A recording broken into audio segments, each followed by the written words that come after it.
In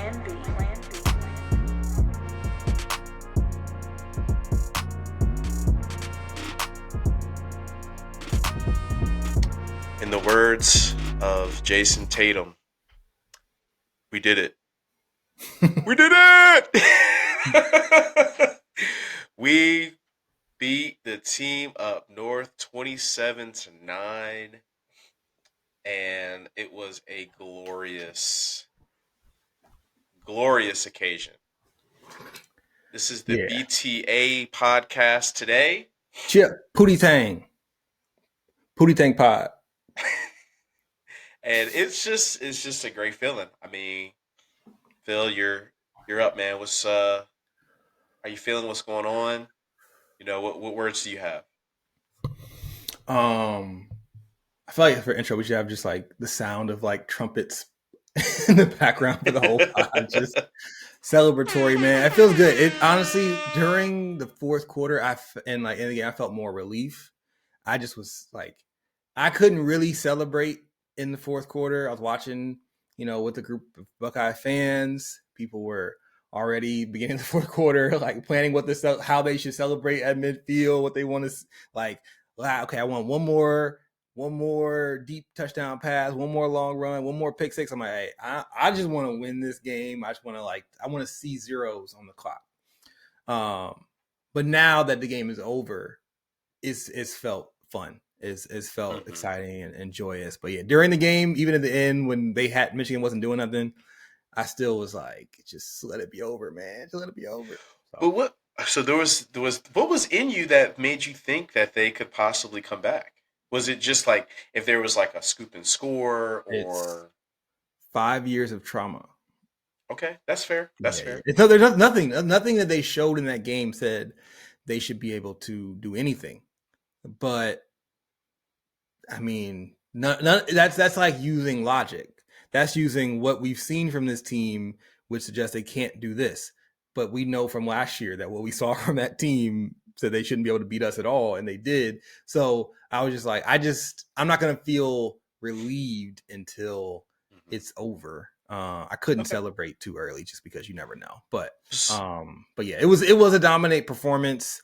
That feeling of anxiety. Anxiety is an irrational fear, right? By definition. So it wasn't that I should have been scared, but I was still nervous until I'll tell you when I stopped being nervous. When Jerome Moore, down by 20 points with 6.5 minutes left in the fourth quarter, punted the ball. I said, okay. I said, listen, if he's given up already, why am I still nervous? He don't want to win. He's told you right now, we're not winning this game. So if he says that, then I can't still be holding on to any kind of reluctance. So that's actually when I was like, okay, cool. We good. I'm firing my phone back up, sending the text off, asking for my Venmo. I'm still actually waiting for somebody out there to hit my Venmo. I ain't forget. I'm giving you a week, but I ain't forget.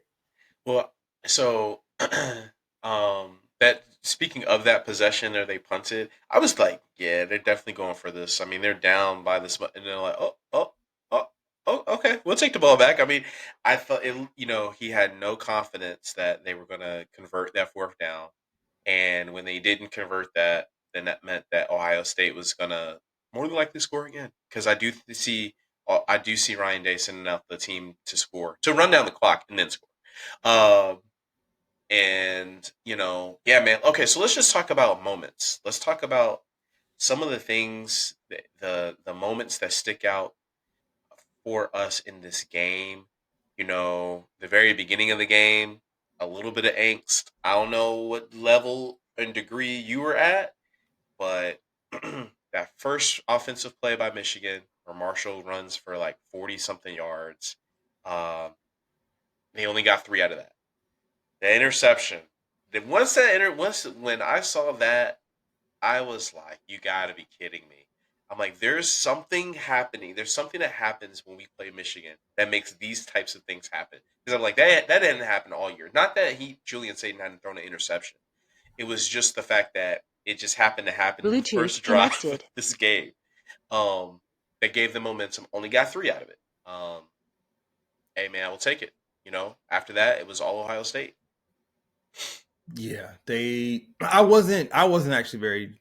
I just told you I was still nervous with 4 minutes left in the game, but I actually wasn't nervous at that point. I try to be even keel. I try not to get too excited too early. Try to stay level, and so I wasn't. I wasn't. I was frustrated, but I wasn't scared. And Hmm. honestly, mainly it's because the way that offensive drive, what happened was we came out first play. He tries to hit Carnell Tate down the right sideline. That's 1st and 10, throwing the ball 20 yards in the air. Okay, Ryan Day has come to play. Like he's not coming out here start off the ball running like first down, first play of the game. He throws it deep on the sideline, outside. Then the second play, he goes to his other wide receiver again, the other guy who was questionable for the game. It's almost hard to remember. By the way, a little bit of a side that these two players were questionable coming into this game, Yeah. and it's like watching it, you never saw any. We talk about well, maybe if Tate could be 70% and JJ could be like 80%. Like we didn't see any percentage loss from those guys. But my point is that I wasn't nervous because he was going for it. And so it was a bad pass. He clearly didn't see the coverage. Michigan disguised it well, or Sand just wasn't paying attention. But I felt better about the fact that our turnover happened that way. More so, even I know Sand's a new quarterback or whatever, but I would have felt more upset if it was 3rd and 4 and we ran the ball with C.J. Donaldson and fumbled it. I would have been like, oh snap. Sorry, we bet. I would have been more concerned because I would have said I would have been more concerned about the mindset of the play calling. So to me, we can get over a turnover. We can't get over a conservative mindset. And so cool, got an interception, but you got it by going for it on second down after throwing it on first down too. Like they're in it to win it. Yeah. So, you know, it goes Ohio State's way for the majority of the game. Just a few other moments that stick out in my mind. Um, their defensive end, Barham, should have gotten kicked out of the game. I mean, you know, he wasn't really a factor Mm-hmm. with him in the game, but I know that with him being Because out he of the had one game, tackle. yes, the only one tackle. It would have been a blow to it would have been a blow, I think, mentally to them. But I mean, it's just so interesting that you headbutt an official when you stay in the game. That's pretty wild to me. I don't know what signal that sends to the rest of the Big Ten, but if this was Minnesota versus Wisconsin, and one of Wisconsin's players did that to an official, um, doesn't matter if it was in Minnesota or Wisconsin. That player's out of the game. I mean, it does. I mean, you name the game. It's something that you just cannot do, and it's just so interesting. That was only we only got a renewal of downs for that. Um, what I agree. else?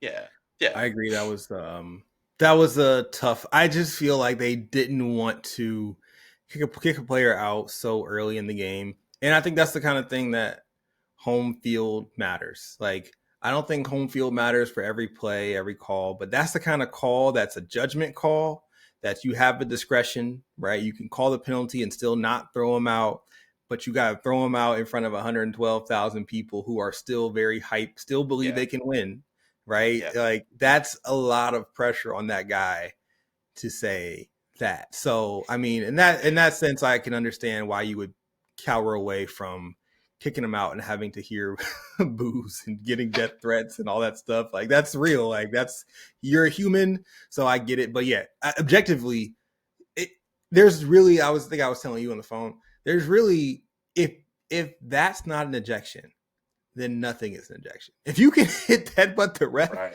like then what else could you do in that game that you would kick somebody out? Well, I pushed this guy, I threw him down. You're throwing down a guy who has on a helmet and pads. If you can contact the ref to the face, like, Yeah, and it's not even like I feel like in basketball sometimes you throw the ball, it hits the ref, it bounces and it hits the ref in the leg. They'd be like, "Get out of the game, touch me." So yeah, it was pretty ridiculous that he wasn't thrown out, but I get it. Um, okay, so let's do this. Let's do this. We know that Julian Sand had a huge game. We know that Bo Jackson had a huge game. Bo knows. We know that our defense as a whole had and played an awesome game. Did not give a touchdown. Did not give up a touchdown, or even it wasn't even a sniff of a touchdown. So, who is your MVP? I know who my MVP is for this game, but who, if it's a unit, if it's a particular player, who is your MVP for this game for the Buckeyes? Carnell Tate. Okay. To me, he was a difference maker, both on like obviously he had a huge down the field touchdown catch that kind of sealed the game. That was the touchdown that, for the most part, said okay, it's highly unlikely Michigan will be able to come catch up and score as many points now that he scored the touchdown. But he also had a couple of crucial first down catches, like one like some on third down, even some first down. Like we were backed up, he caught one. It's just like he was in the right spot every time. Just a professional. It's like it's to me he's MVP because like we saw our offense play without him. Mm-hmm. It did not look as good. Mm-hmm. It didn't look as good. Didn't look as good with neither of them. Didn't look as good even with just out him in that lineup. And you see when you put him in there, he can just make the small plays and the big plays. And I struggle to imagine that you replace him with, whoever else in that lineup, that they would have had the impact he had on that game. And for it to be coming back after not having played for 3 weeks is really impressive. Yeah. Okay. That's a good one. That's a good one. Yeah. Key third down conversions. And it's like you throw it to Cardinal Tate and it's almost automatic. It just seems like that's where we are or need him, on the stretch here. Mine goes to a unit, man. It's the offensive line. That offensive line, Julian say, and it's so crazy. I was not thinking about this during the game because I don't think that you necessarily think about this particular stat or outcome during the game. It's like one of those things after the game. It's like Julian Sayin didn't, especially if you don't see it. Julian Sayin didn't get touched. He didn't get. He may have gotten touched after a pass or two, but he did not get. After He the did not game. get. I thought you were going to say after the game. I bet. He did not get sacked. He did not get. He was, probably was hurried a few times. He made the right decision to get rid of the ball. But man, I mean, these past few years we played Michigan. This I don't think that our QB getting sacked was a huge deal. It was more so the pressures and what that made our quarterback do as a result. Um, and then Yeah, in the running they game, play well. They play really well, and yeah, that's definitely a big benefit for Sand to have a clean pocket for most of that game. yeah, and then in the running game, I mean, the people talking about the snow and the cold and everything, and the fact, even though we didn't play like we did last year, there were some parts of that game where we did run the ball between the tackles, outside of to the boundary and whatnot. And Bo Jackson did make some things happen. I mean, he's a close second for me in terms of MVP, but it seemed like regardless of which running back got in the game, they moved the line. Now, I would have loved to see a score of that on that one possession. I think it was our second possession, offensive possession, where we were in the red zone and we got like 6 or 7 cracks at the end zone. But it is what it is. At the end of the day, they still handled their business for the majority of the game. So that's my MVP.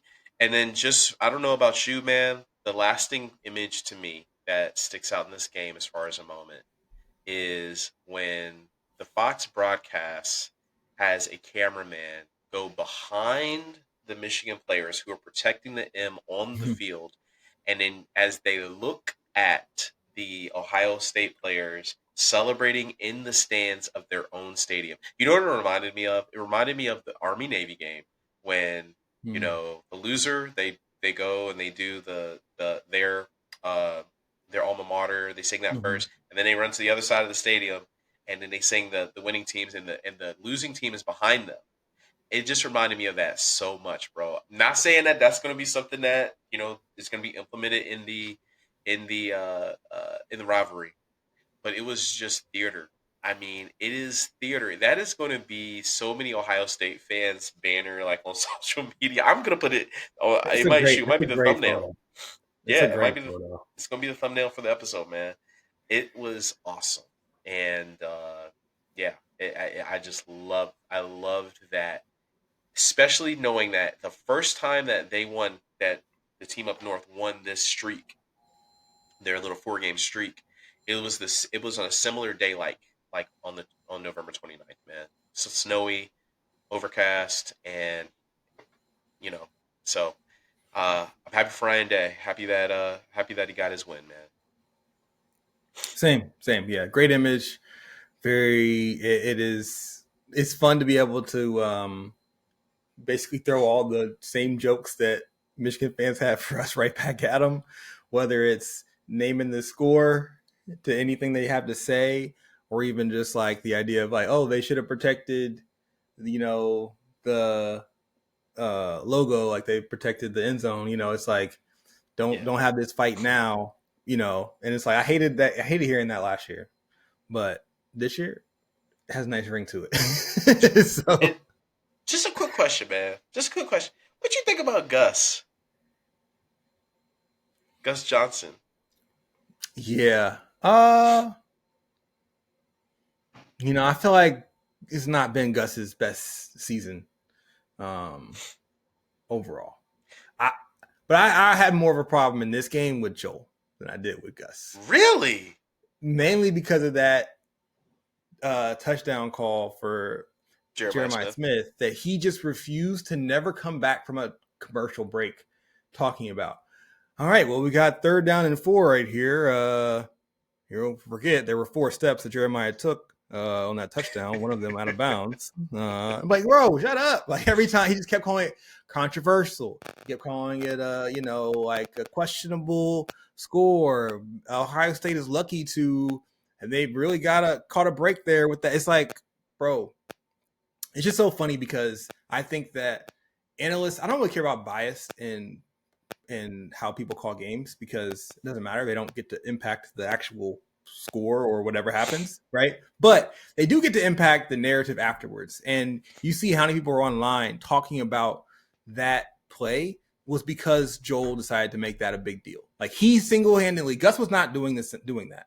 Joel decided this is a big deal. I see this. I don't think it's a touchdown, and so I'm going to keep referring to it because play call commentary folks love to be able to like make put a flag in something and then be able to go back to it. So it's like, remember this play. Anytime there's like this 3rd down call, they call this here. Remember this. This might be later, or they miss an extra They point. put a This pin in extra it. point might loom Yeah. large. It's like they love to Yeah. be able to go back and basically tell you that they called it. This was going to be a big play. And I feel like Joel was trying to do that with this. The only reason why it didn't become that is because Michigan got their face kicked in and they never scored a touchdown at all. So it doesn't actually matter. But if it had been a close game, Joel tried to set the narrative of we can bring this final score back to this moment when these refs decided to uphold this touchdown. So I just didn't like that from Joel. I hear you. I My hear you. bad, my bad. You're good. You're good. They try to put a pin in, hey, let's make sure we remember this moment, sort of thing. I get it. The reason why I just bring up Gus, man, is like I remember, Michigan coming to Ohio State, those 2 late runs by Edwards. I mean, they were. I mean, he was going crazy, dog. And then, Iggy has the interception. That's your boy. I give it up to Igbenos BIA. BIA. Yes.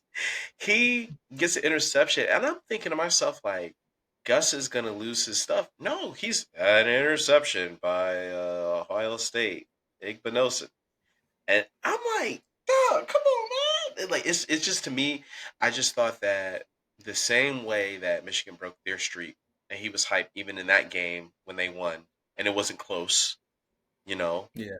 It was the same way. It wasn't close in our game. We wrapped it up and we dominated that game. Like it just seemed like I know he had his moments. The happy birthday that he wished. I like that against Jeremiah Smith for Jeremiah Smith when he caught the touchdown pass. Carnell Tate had his touchdown catch. It was an explosive play. Of course, I would expect that a play-by-play person is going to be animated, but everything else, um, even when we had great defensive plays, it just wasn't. It just didn't give me what I was looking for. I guess. Maybe we'll get that on Saturday against Indiana. No, you won't. I don't think we're gonna get that. I don't think, and that's what I'm saying. Like this whole year, it's been like that. I just think that the narrative of Ohio State this year is They're greatness, supposed to. and like I do think that they, slurp us in the pregame and talking about like how dominant this team has been, how great this team has been, all this stuff like that. So they give us those flowers, and you kind of have to have a trade off. At least with this group, you're going to trade off of either you get all your flowers at the top of this broadcast, or you're going to get excitement in the middle of the broadcast. And we're only getting the one. We're getting those flowers, and then they're not really excited for us. It doesn't. I don't. I guess they just don't feel like it's that big of a deal when OSU does anything if they are this great defense, this historic defense, so it's like, well, they're doing what we told you they would do. So yeah, I feel you. That's why if you're a Buckeye fan, you want excitement, you want animation, you come to the BIA pod. You're not going to get it from any national podcast because for them, they either have been picking against Ohio State Yeah. all year and are trying to find something to justify not believing in this team, or they're like treating us like the boring juggernaut, the like inevitable winner who should be respected but doesn't really deserve attention because there's nothing to see here. It's just great team. That's it. So BIA podcast, we're giving you that excitement, that joy. We feel it. We know that can't take this stuff for granted.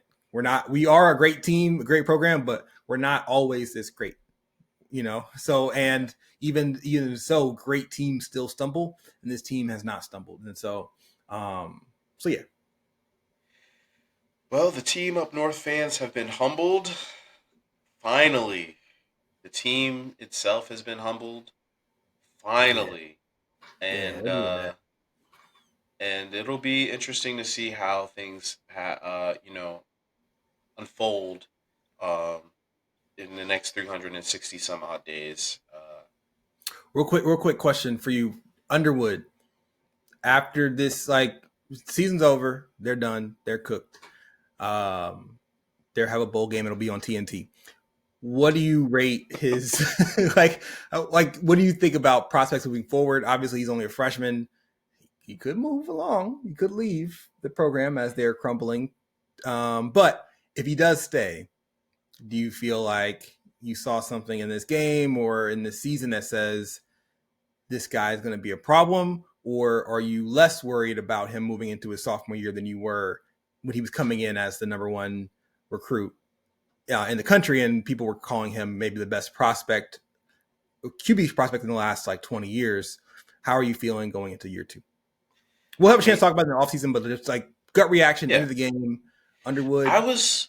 It was the biggest. That was the biggest shocker to me is just how much they did not throw the ball down the field, and it was. I don't know if that was a. I don't know if that was a trust thing from Sharon. Like, hey, just let's keep it close to the vest. Like, don't put the ball in danger. I get that he had one throw where it got through a few of our defenders, and their tight end caught it, and I was like, that was a nice throw. There have been some things during the year that I have seen that's like, okay, he seems like if he can get some of these, uh, you know, great throws in a row, he and running and throwing on the run. I mean, he can run it. Also, he seems physically, and athletically, gifted, and I think that you know, is he going to do well though at Michigan? I think it's going to depend on if they get another coordinator in there, what QB coach they get in there. I mean, he's in what he does in the offseason. Do I think that he's going to be like a washout QB, kind of like Cade Klubnik? What other names can I put out there as comparison? From Um, Michigan? no, yeah, no, I'm just saying no in Oh, general, just in college football. DJ Uiagalelei, uh, I don't know. Is Nico considered a washout? yes, definitely. Do I think that Bryce Underwood is going to be a washout? I think it's too early to tell. I don't think that's the case yet. But it's also, you decided to go to Michigan knowing that they run the football, and they're also getting another running back in there, one of the nation's top running backs from Virginia, um, that we were recruiting, but he ended up going. He's going up north. Um, he's going to be getting some touches. I have no idea who is going to the league from that running back room this offseason or what the case may be, but it just is going to be hard to say that he is going to do also, have this take this huge leap, knowing that this is a running football team under Sharon Moore. I mean, Yeah. I mean, for me, if you're watching that game on Saturday and someone was like, "Oh, which quarterback is more athletic?" I didn't see any of Underwood's athleticism on display in that game. no, no, no, no. Yeah, true. And so if he's not the passer, even if it's a running team, if you have a running team and you have a athletically gifted running quarterback, you would think that that quarterback would also run.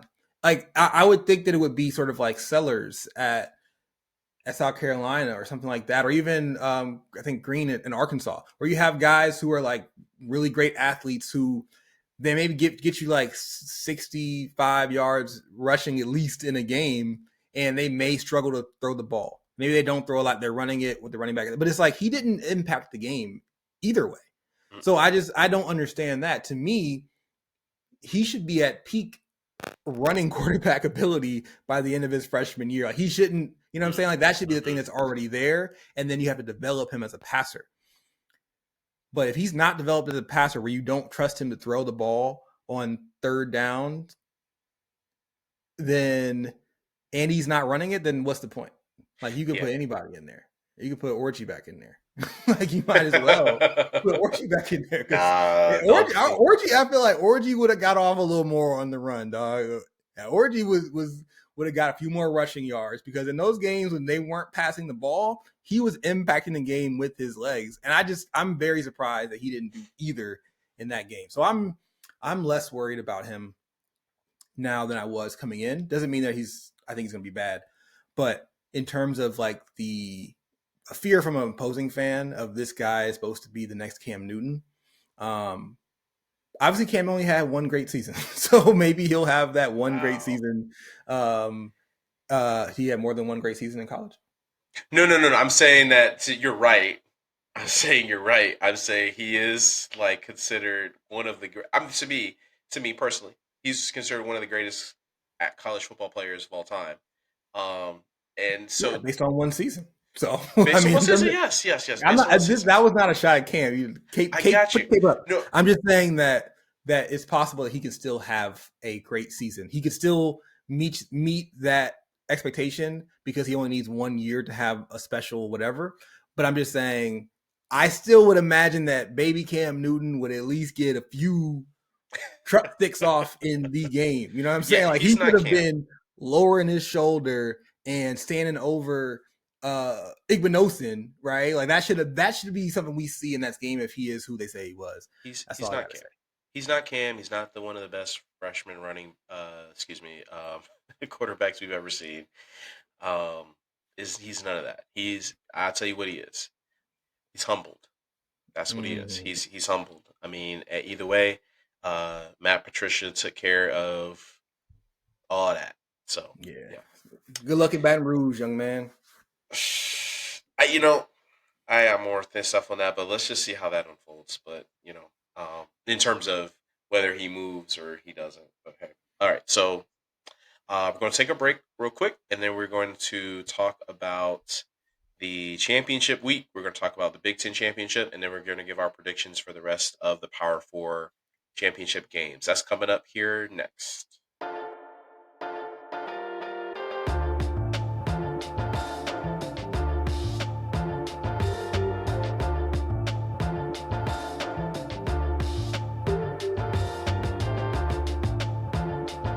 Look at him. And we have made it back to the Big Ten championship game.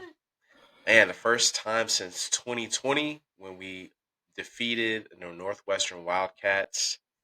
It's been a minute, and that was the third in a row. That was our third Big Ten championship in a row that we won, and we are looking to start another streak here. There's been a lot of commentary too. I don't know how you feel about it. It's like, why are we playing these games? But I do think this matters to the coaches. I think this matters to the players, especially given the years that Michigan won their Big Ten championship games. Um, Last year, Oregon winning it, and then us just completely obliterating them in the Rose Bowl. So we are going up against the only other undefeated team in the Big Ten, the Indiana Hoosiers, and they're the real deal. I think they're the real deal. Now, do I think that that it was the line started at 5.5. It's down to 4.5. I just checked. Um, Before I say anything to get me in trouble, I'm gonna go ahead and let you, because I see your face. I see your face. You let me walk right into it. What are your initial thoughts about this game? No, I was thinking about last year's episode. We had a title "All Disrespect" because you were talking about Indiana and you were acting a little gun shy. You give me all due respect to Indiana and their last. No, but this year they deserve a little bit more respect than they did last year. Uh, I think this is a legitimate team, especially on offense. So I am a believer in Indiana in their offense being legit. I'm a believer that their offense is as good as any other offense in the country. I'm a believer that they can run and pass the ball effectively and explosively. I'm not a believer in their defense. Defense is also very highly ranked, so that's what I'm saying. Like they're a highly ranked, rated offense and defensive unit. When it comes to a game against Ohio State, I believe that even though our defensive unit is really great, I still believe their offense will have a better chance at getting some points, scoring, hitting some big plays, more so than I do believe that their defense is elite. That they have the secondary that will be able to stand up to our wide receivers, or that their front seven will be able to really bang with offensive line at Ohio State that's playing incredibly well, as you mentioned earlier. After watching the game last week, that unit right now is playing great, and so I think Indiana is legit, but I think that their chance of winning is a shootout, at least against this Ohio State team. And so they're worth our respect, but I'm a little skeptical about their defense. What about you? I'm just going in terms of their defense. I'm going back to the game against Oregon, um, and just thinking about some of the big plays that Oregon had in that game. Um, and just other games that they struggled in. The Iowa game at Iowa, albeit there, it's a tough place to play. Uh, they struggled in that game, and then going back to the Penn State game, the scare where they actually had to drive down the field to win that game in a last ditch effort. Mendoza fadeaway touchdown pass and an improbable catch by one of their receivers. I think that that's the thing. Ohio State hasn't had any of those games this year. They haven't played like that. Uh, and so I do think that while Indiana is the real deal, they have found ways to win. I was surprised that you said that, that it would be because I just can't see a shootout. When you said that Indiana's only chance of winning is a shootout, I just can't see a shootout happening against this Ohio State defense. I just can't see it, bro. So that which means I can't see Indiana winning. um, Now, do I think that this is going to be the game where uh, Indiana score or I'm sorry, our defense gives up the most points this season? I would say so. I mean, this is by far the best offense we've faced. Question mark to you? Yeah, Okay. Um, by far, yes. They're a top three scoring defense, and I'm sorry, scoring offense and scoring defense in the country. We got our hands on their quarterback last year. This was in Columbus, of course. I think the key is to make sure that we pressure Mendoza as well in this game, and we've got the guys to do it. I think their offensive line is fairly good as well. Speaking about Indiana's, and we have a very offensive line too. I mean, if we went unit by unit, there would be. I think that we would have the edge on most of the comparison against their units. But I think for some of these, it may not be by a lot. But I guess we'll find out on Saturday night. So, yeah. Yeah, I think to me, yeah, QB is the most questionable. I'm interested to see Mendoza in this game um, against our defense. I think this is kind of thing, as a fan, like you can respect a player when they can do it on a unit that you already know well, right? We know this Ohio State defense as fans, and so if he's dotting up these corners, we're gonna be like, oh wow, this guy is the real deal. And so yeah, I think that Mendoza is legitimate, and I think their wide receivers are also legit. They're just not better than ours. I think their Yeah. running backs are good. I mean, it's like all those units are really good, but obviously we're the number one team in the country for a reason, defending national champions for a reason. So um, I just feel like our team is definitely built really well to win a close, low scoring game. We've seen that. We've seen our team do that. We haven't seen this team in a shootout. We haven't seen this team when that other team gets, 14 quick points. That could happen. I hear what you're saying. Like, you think our defense is too good to give up those points. Maybe so. But I think that's more likely. And I think they've got some. I've seen their receivers make some great plays. I've seen their receivers not just like be open, but just like actually be difference makers. And so if you watched our game against Michigan last week, there were some times when it's like, oh, if there was a better quarterback here or a better receiver here, like they could connect in this spot, they could extend it down. Indiana is the number one third down efficiency team in the country. Like, so when our defense gets them a third and long, that's not a death sentence for this Indiana team. They can convert on 3rd and 8, like the way a lot of teams can't. So that's why I think they have a shot to score some points on us. Not because I think we're not good, but I think they're that good. Okay. Okay. Well, let's go ahead and get those predictions out there. I'll go first. Go first. I could tell by your demeanor. Like, yeah, no, you go ahead. All right. All right. So I've got us, the Ohio State Buckeyes, winning this game to a score of 34-31. It's going to be close. You say that a little bit louder? 34 to what? 34-21. 34-21. I said 31 at first. Hey, chat. I don't know. Hey, chat. Run the transcript. I said 30. I said 31 at first. Give me 34-21. 34-31 sounds a little bit like a shootout, by the way. But okay, so I'm gonna go with Ohio State 38, Indiana 24. I am gonna hope that we pull away. I just honestly, I would say this, you said that you think the coaches care, the players care. I don't know how much I care, to be fair. I'm not that invested emotionally in this game. So I'm not sure how emotionally invested Caleb Downs is in this game. Like that's a question for me. I know Caleb Downs wanted to beat Michigan. I know he wants to win a championship.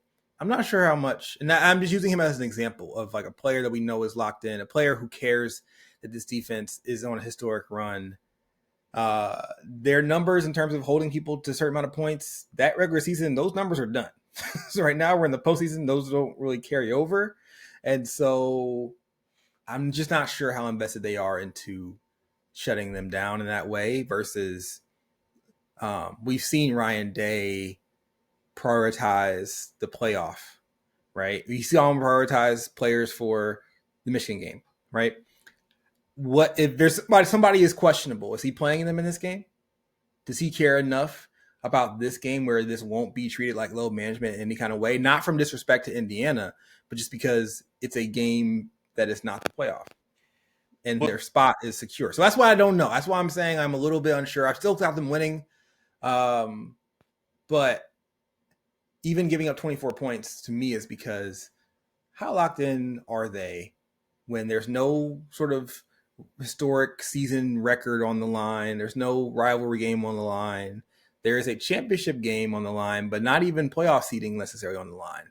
So that's why I'm at where I'm at. well, let me say this. I think that they're very locked in. The reason I say that is because Ryan Day, even before, no, right after the Rutgers game, he said, we're playing for hardware, and so I believe he said that because he knew we had to win against Michigan in order to even get to Indianapolis, which was nuts. But there's no hardware in the Michigan game, so he knew that. There is gold pants. Okay, well, fair enough. Okay, I hardware thought. I there, mean, Jimmy, and I thought you were talking about the and gold pants. and hardware that is considered the Big Ten championship trophy. And I think the thing that a lot of the players have said, the three goals is to beat the team up north, to win the Big Ten championship, and to win the national championship. And they only did one of those last year. And now this team gets an opportunity to do all three of those. And also to just not have a loss in the loss column, and to win as an undefeated champion after you get past this week is, I think, a big deal for them too. So I think that they're very locked in. And Okay. this is also going to be a great test too, heading into the playoff. I mean, these could literally be the top two teams in the country playing against each other. And honestly, they probably are the top two teams in the country after seeing some of these other teams lose, like A&M and everything. Like, they may meet again in the national championship game. Um, so anyway, speaking of these other teams, right? These other these other teams, right? Let's go to the Big 12 championship game. Who do you have winning in that one? It's BYU versus Texas Tech rematch from Hmm. earlier this season. Yeah. Man, I really want BYU to win because that would spell absolute chaos for the playoff. They're out of the playoff right now. If they win, they'd be in, and then you have to figure out does Texas Tech stay in, all that stuff. So BYU winning would be more exciting, but I got Texas Tech winning. I think they're just a more solid team, and BYU. We saw this matchup not that long ago, and they didn't look like they were equal teams. Yeah, I've got Texas Tech winning in this rematch again. Um, I just think that may overpower them in that first game. Shoot, I picked BYU to upset Texas Tech, and I was completely wrong. But Texas Tech, I just think they're just too much. And this game is being played in Dallas, but it's still in Texas. So uh, yeah, let's go to the academic. The ACC championship. Duke versus UVA. Yikes! What time is tip off in this game? It's 8 o'clock here in Charlotte. That was a Um, basketball school joke. But yeah, so I've got um, I've got I got UVA in this game. Again, okay. it's funnier if Duke wins, but I think UVA. I don't know, maybe they're playing for their coach. Maybe they're playing for some special. It's been a good story this year, and they got over that big hump beating Tech, which they haven't done even in years they were having good seasons. And so I got them going ahead and finishing this out and making the Okay. college football playoff. Give me, just because you took UVA, I'll go ahead and take Duke. I really have no strategy behind this. I do think it's hilarious that Manny Diaz, who was a former coach of the Miami Hurricanes, is in the ACC championship game before uh, his replacement made it to the ACC championship game. That's nuts. But hey, so yeah, give me Yeah, Manny and Miami Diaz. still has never won a ACC championship, and one of these schools, Duke or UVA, is about to win one. So Yeah. pretty crazy. So shout out to the ACC. And then finally, in our last Power Four matchup, this game is happening at 4 o'clock Saturday. The SEC. championship game. It just means more. Where the teams are just playing like it don't mean more. They're playing like it doesn't mean more. Georgia at Bama. That's another rematch. Yeah, another rematch. You go first on this one. Man, I would say, man, Georgia did not impress me against Georgia Tech, and Bama did not really impress me against Auburn. Yeah, Bama But got bailed in that game. yeah, tell me about it. I'm gonna go ahead and take. Um, I'm gonna go ahead and I take. know you're gonna take. Who am I gonna take? I'll write it down. So go ahead and take it, and then I'll put my. I'm a, give me Georgia in this game. Um, give me Georgia in this game because I would think that Kirby Smart can find some differences from the first game that they lost Mhm. in this game. Now, Bama is one of those teams that Kirby just can't beat, but um, I do think that Bama is beatable at this point with the way they've been playing. They've been very beatable, man. So, give me Georgia. Okay. I know you did not write UGA on a piece of paper. We don't have time to show it on the camera, but Yeah. I'm gonna go with. This whole year I've been kind of backing the dogs. I literally picked them on a lock last week. When the game happened earlier this year, Bama and Georgia, we picked against each other. I picked Georgia, you picked Bama.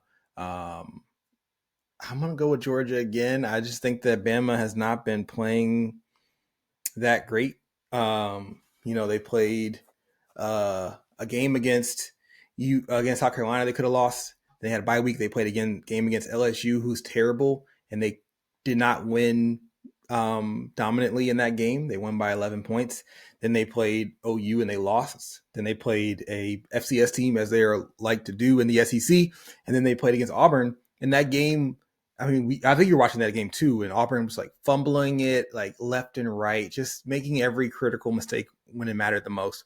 So I just think that Georgia is playing better. They're not playing great. You mentioned they were not that impressive against Tech, but I just think that Alabama has been kind of getting away with it for the last month, and there's a lot of incentive for Georgia to try to win this game because one, Kirby wants to beat Bama, right? They want obviously a SEC championship game, but also Georgia is already a one-loss team. If they lose, they're not getting a bye week. So this is definitely like in the Big Ten championship game, you can argue that the loser can still get a bye.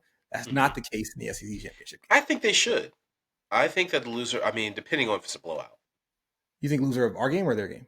The loser of our game should get a bye. Yeah, I think because they're undefeated, they would only be one-loss teams, and there's no so there's not that many one-loss teams even, right? Yeah. So it's like these teams already have losses. If Georgia loses twice the same team, like they're not staying in that top four. Alabama obviously already has 2 losses. They're going to be holding on to the playoffs period if they lose this game. So anyway, I think that for that reason, I think Georgia has some reason to really try here. In a way they didn't even in last week's game against Georgia Tech, where it didn't necessarily keep them out of the SEC championship game, nor would it keep them out of the playoffs if they had lost. So anyway, give me the dogs. But because I want that to happen, I'm sure Bama's going to win. I feel like that's just how it's going to happen. So I wouldn't be surprised if the tie get it done. Okay. Well, those are our predictions for championship week. We're looking forward to that game against Indiana, man. We got the top game of the weekend once again. It'll be. I think I'll get into it once we get closer. Even once the broadcast starts and they're showing Lucas Oil Stadium and all that stuff, I think it'll feel exciting. I'm just still on the high from the Michigan game, and I know that this game cannot reach that high emotionally for me. So whatever it is, it won't. It is going to be second to this game we just had. But you're right. It would be great to have a championship, on the record, to reassert ourselves as dominant in the Big Ten. Because I was salty when Oregon won it. I didn't feel like they should have that crown. So you're right. It will be good to get that crown back.